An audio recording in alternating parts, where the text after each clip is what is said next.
आप मुझे देख रहे हैं एमएनएस न्यूज लाइव पर। खबरों की शुरुआत करें इससे पहले एक नजर आज की हेडलाइंस पर।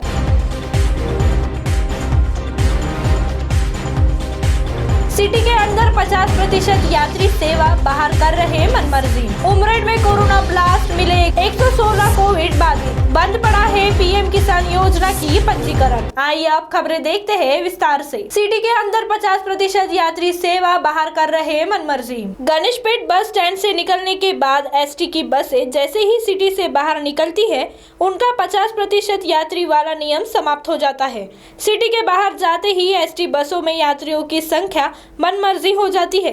यात्रियों के बीच सोशल डिस्टेंसिंग पूरी तरह से खत्म हो जाती है। ऐसे में अगर कोई संक्रमित यात्री बगल में किसी के साथ बैठता है तो दूसरे यात्री में संक्रमण की संभावना बढ़ जाएगी, जिसकी जिम्मेदारी किसकी होगी ये भी पता नहीं। संक्रमित यात्री अपने घर परिवार के अलावा अपने कार्यकर संस्था में भी लोगों को संक्रमित करेगा, जिससे ये चेन टूटने की बजाय और बढ़ जाएंगी। मंगलवार को एसटी बस स्टैंड में से भंडारा की ओर जाने वाली बसों में पहले तो यात्रियों की संख्या 50% से अधिक थी। इसका कारण पूछने पर बाद में कुछ यात्रियों को नीचे उतारा और 22 यात्रियों को ही बैठने की जगह दी। इसके बाद कंडक्टर ने कहा कि 50% यात्रियों को बैठने का नियम सिर्फ सिटी के अंदर में ही है।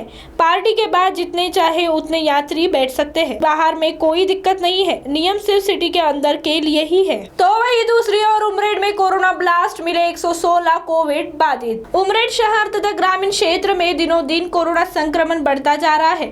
संक्रमण के फैल रहे द्वितीय चरण में शासन द्वारा उप योजना तो की जा रही है, इसके बावजूद कोरोना थमने की अपेक्षा बढ़ते ही जा रहा है। मंगलवार को शहर में 70 एवं ग्रामीण में 45 सहित तहसील में कुल 116 लोग कोरोना बाधित पाए गए हैं।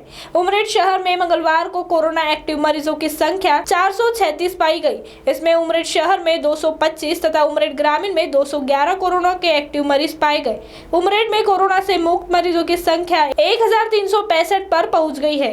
इसमें उमरेड शहर में 805 तथा उमरेड ग्रामीण में 566 मरीज मुक्त पाए गए हैं। तो वही तीसरी ओर बंद पड़ा है पीएम किसान योजना की पंजीकरण। पीएम किसान योजना के पंजीकरण फिलहाल बंद है। पीएम किसान सम्मान निधि योजना के केंद्र सरकार द्वारा किसानों का साल भर में 6000 की निधि उनके खाते में जमा की जाती है। यह निधि 3 किश्तों में 3-3 महीने के अंतराल के किसान के खाते में जमा की जाती है, जिसका उपयोग किसान अपने किसानी के आर्थिक व्यवहार में करते हैं। जिस किसान का आधार क्रमांक बैंक खाते से लिंक होता है, उसी किसान को इस योजना का लाभ होता है। उपरोक्त योजना में पिछले 3 महीने से किसानों की पंजीकरण प्रक्रिया बंद होने के कारण किसान परेशान हैं। अब आप हमारे चैनल को ऐप पर भी देख सकते हैं। प्ले स्टोर में जाकर एमएनएस हिंदी लिखिए और ऐप डाउनलोड कीजिए। साथ ही साथ आप हमारे फेसबुक पेज को भी लाइक कर सकते हैं और उन पर भी खबरें देख सकते हैं। लिंक है ट्विटर इंस्टाग्राम पर भी आप हमारे खबरों को देख सकते हैं। आप हमारे चैनल को यूट्यूब पर भी देख सकते हैं और इस यूट्यूब चैनल को सब्सक्राइब करना ना भूलें। फिलहाल वक्त हो चला है एक ब्रेक का। ब्रेक से लौटने के बाद देश और दुनिया की तमाम खबरें देखने के लिए जुड़े रहिए हमारे साथ एमएनएस न्यूज लाइव पर। नमस्कार।